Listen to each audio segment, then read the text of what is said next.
Hello everyone, welcome to another episode of the Property Talk Live Show.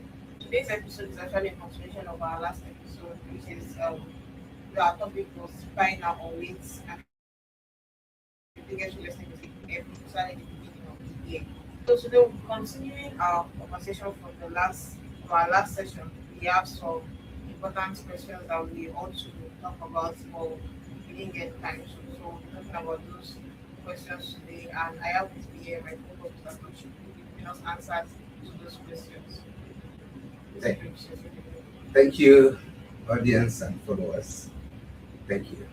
My name is Mavi Tuchku. I'm an entrepreneur and an author as well. Thank you. Thank you. So last week we discussed about some mistakes that people make at the beginning of every wants to make a decision on purchasing a property or trying to invest in the real estate industry. And then we highlighted some mistakes and then gave solutions to them. And then we talked about how people should not make this mistake next time and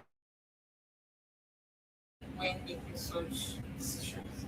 So continuing from last episode, the first question that I will ask you now is buy now.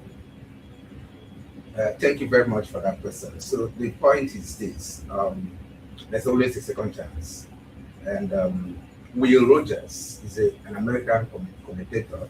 He says, "Don't wait for the land, buy land and wait." So if you have missed, maybe you have a preferred location where you want or you wanted to buy land or probably to start your real estate dream and investments. There's always another upcoming or emerging locations that you can always um, take advantage of. So the point that we are trying to make here is this: peradventure you've missed a particular location or property that you wanted to invest or buy to start your real estate, or you're already a very knowledgeable real estate investor. So you can always prepare and then get a good real estate professional or broker, or what we call agents or lawyer, to be able to get you another property or land, whatever the kind of property that you might have missed. So there's always a way or something else that you could always buy. Maybe you have missed that one as a result of price increase, because if you are buying today, the price of today cannot be the same thing with the price of um, yesterday. But again, there's always opportunity for you to rediscover another opportunity and then buy within your budgets and your financial circumstances. So, like we said, or like what I drive from uh, Will Rogers, you buy the land and then wait. So while you buy now, maybe in a location that you do not like, that place will eventually appreciate, because that's why we invest in the real estate in the first time instances, because the price will always increase. And when increase, you have your ROI, return on investment. So basically, even who created us always give us a second chance. So if you miss, you can always have a second chance. And that's the reality of life. So you must be realistic that real estate, even though today that place might not be the location you want, but buy it within a short time, it will eventually increase and become a very prime location. Thank you very much sir, for the answer. So then how can someone know if they're financially ready to buy a property now? Yes, you cannot have complete money, or buying real estate does not mean you have all the money in the bank. Okay, what it really matters for those of us that are watching us right now, and then you are thinking on how do I start? I don't have enough money. I don't have what it takes. No, just all you need is to find start with land, okay? Buy land, and then have a stable income. If you're working class, that's already a stable income because you have certain amount of money that comes every month to your account. So you look for off-land projects, the ones that are allowed payment plan, whereby you can pay instrumental, and then over time you become owner of either land or um, a building that you call luxury apartments, or you can become owner of different kind of um, properties around. But the bottom line is that once you have a stable income, and then you identify the kind of property you want to buy, because you must first of all take action.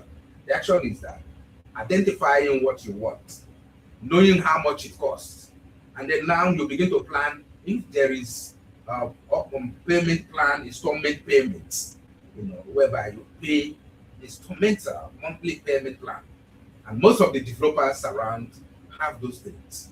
And peradventure you don't know how to start, you can always chat us. We will be able to guide you. And that's why we are doing this. We're doing this for those who do not understand how to start. Because the bottom line or the major setback or challenges people have is starting. So once you start, then you learn the curve, you learn the secrets, because every business has the secret and codes and how to go about it. And that's why you work with a professional. So once you identify a professional, trusted professional based on their track record and pedigree and integrity over the years, so you can be able to invest and grow your income in real estate and become successful. Okay, thank you very much, sir. So we know that there are some type of buyers who are very, very cautious when it comes to buying properties. Some people is due probably due to fear or what they heard, other people's experience that they've heard of that makes them very, very um let's say risk averse or cautious when it comes to buying real estate. So what type of property makes the most sense for buyers who are very cautious or risk averse? What type of property makes the most sense for them to buy, venture into? Yes, like let me borrow your word, risk averse. So for anybody that is, very cautious of buying property because of stories, because of bad egg in the industry, or because of maybe your friends, your relative, or your business partners, or any story that you have made you to form an opinion, that shouldn't stop you. You buy with verification. You do your first verification. Buy with a clean title. What I mean by clean title, title that has no um, encumbrance. They don't have any challenges. They don't have any case or whatsoever, or somebody lay claim of those properties. So you can start with land. Buy land in a good location. Okay, you can buy off plan. The second one is you can start with an investment with off plan projects. What we mean by off plan project is probably block of apartments, luxury apartment, two-bedroom apartment, three-bedroom apartment, even one-bedroom apartment. So you can start that way because the risk factors have been taken care of by the developer. So you only buy on the paperwork, and then you can either own it or you rent it. So in that way, you start building carefully, and then still having money, because once you buy from a developer, they have timeline to deliver, and all the necessary legal things, legal areas and issues that always scare people.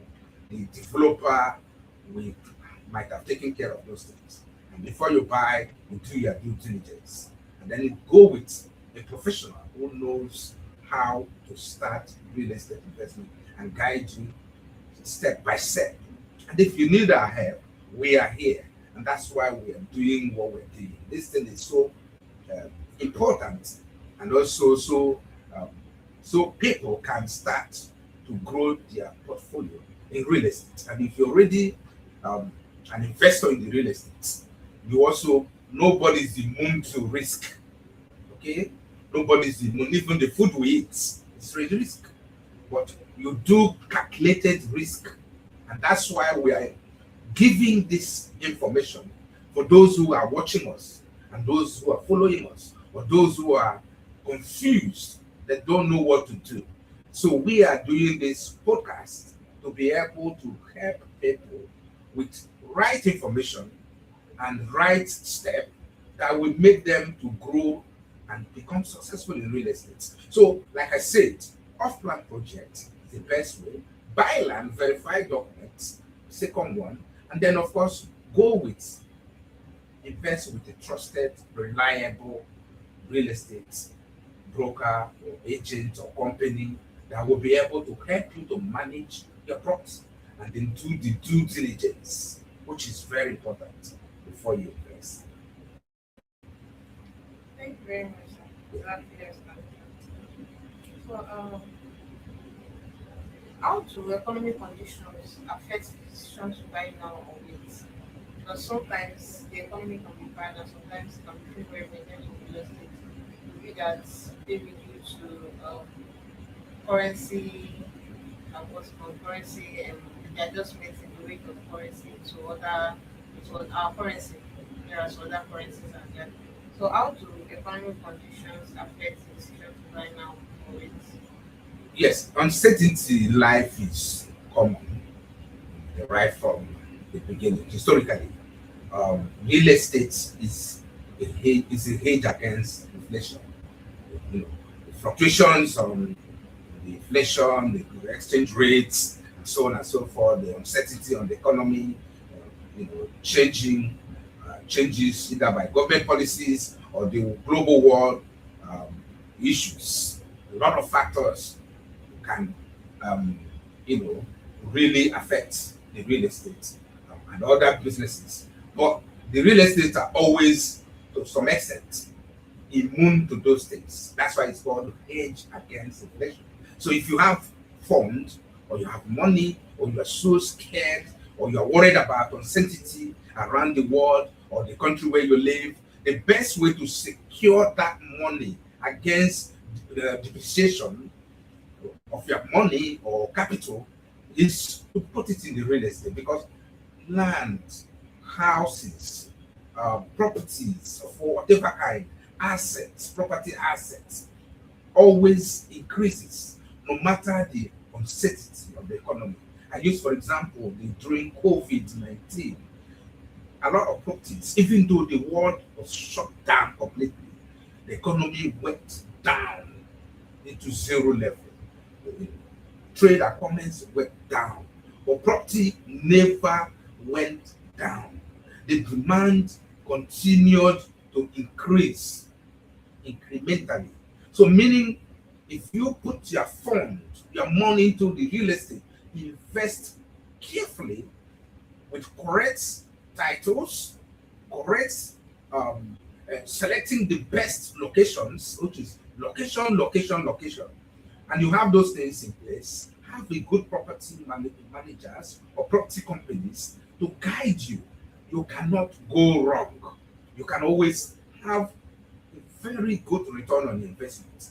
Of course, real estate globally, generally, increases in cycle, the yearly increment of real estate of the return on investment is pegged yearly, 12 months. So every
money and don't want to invest your money so that you can have interest, return on investment, 5%, 7%, 3%.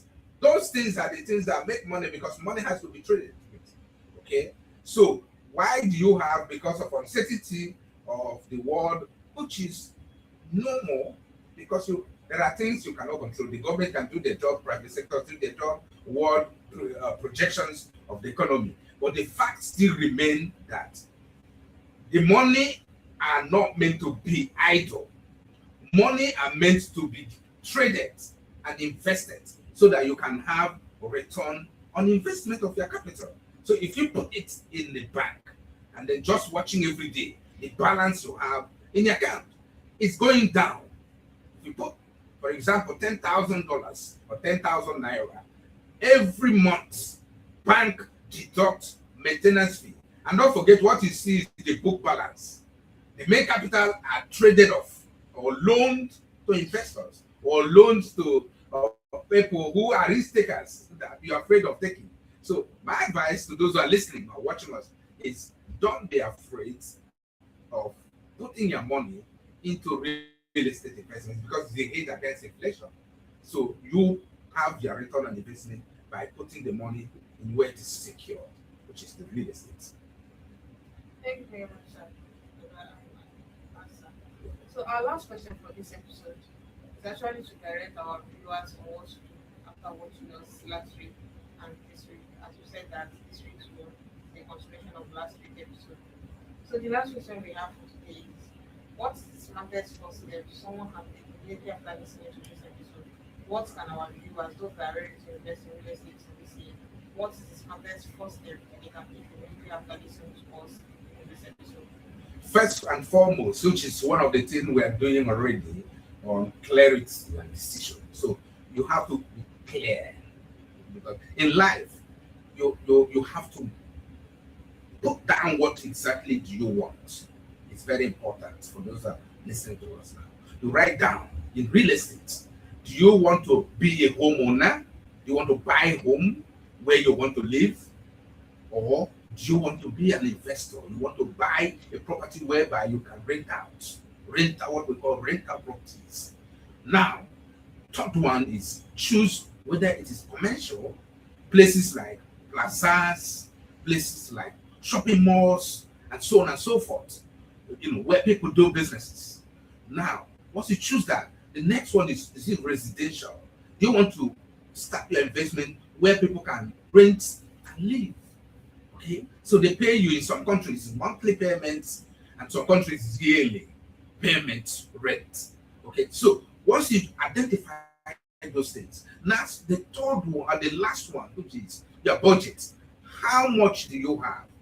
Then you begin to look at where can you buy based on what you have, and then are there room for off plan, which is what we have already talked about, where you can pay monthly. Okay, so are there room for long-term mortgage, where you can have mortgage and then you'll be able to pay in long-term 20 years, 25 years, that something years, depends on location. So if those things are available, and then are there where you can use your assets? What we mean by asset is the same thing again, boils down to real estate property. So you can use the assets, value your assets, whether bank or mortgage, commercial entities. We value your property, and you can use that as a collateral, and then they can fund that property. You pay that maybe 20% or 10%, like in Canada, it's 5% or less for payment of that property. No matter the level of properties you pay down, and then you have the financial institutions take care of the remaining payments while you spread it and they pay the interest and other necessary charges. So once you have all those things in place, ladies and gentlemen, I don't know why you cannot become wealthy in real estate. All you need is the right education, right information, and right people guiding you. There are people that have been in this thing. For example, the owner of Eleganza, we know popular Eleganza in Nigeria, he owns Eleganza plazas. Those plazas have commercial rental properties that are giving him, and he was the one that built the Eleganza pen, the biro that we use. We remember that those days. He is also into plastic. Alaji Rasak is also into plastic. That was where he started the journey. But do you know what he did? He buys acres of land or hectares of land, and then he builds his factory or industry right there, and he continue his production, and then the rest he rents it out and build plazas, and people rent it, and then he's making money from his industry, producing different products, and then he's also making money from the real estate side of it, which is the commercial aspect of it. Up till now, he's still making billions of naira return on investment. Those properties he acquired 90s, in the 90s or 80s or 70s. This is 2025. He's a multi-billionaire, or even not maybe trillionaire. You go to USA, you will see the owner of McDonald's. The same pattern is we all like McDonald's. So he goes in, he buys property, he owns the restaurants, the McDonald's fast food. Then he's making money, the properties are appreciating on a daily basis. So in that way, you can never go wrong in this thing. So it's something that is very important that we understand that the wealth creation is not magic. You have to be intentional, you have to really make decision, a drastic and intentional decision that will help you to leverage and then scale up and then become a very successful real estate investor or owner, as the case may be. Thank you very much, sir. So, dear viewers, I hope that by now you already have a clear view and a clear photo of what to do when it comes to making decision in buying the right property or investing in the right property, and then the right time that you can invest in this property. So, as you heard from our co-host, the smartest step is to get clarity to define your goals, whether you're buying a home or you're investing in real estate itself. You set a budget, choose a location, and then speak with a trusted real estate advisor, because action starts with information and not pressure. So even if you've been hearing things like bad things or bad experience that people have had in terms of real estate, you should do your own findings and then contact people that are legally invested to real estate so that they can push you to. Thank you very much for joining us on this episode. We really appreciate your support so far, and then we hope that by next session we'll be here with a specific note. Guys, like, and of course, if you have any questions regarding this topic or against the topic, you can always drop this in the comment section. We'll treat them in our next session. Thank you so much, guys, for joining this episode. See you next time. Thank you. Bye bye.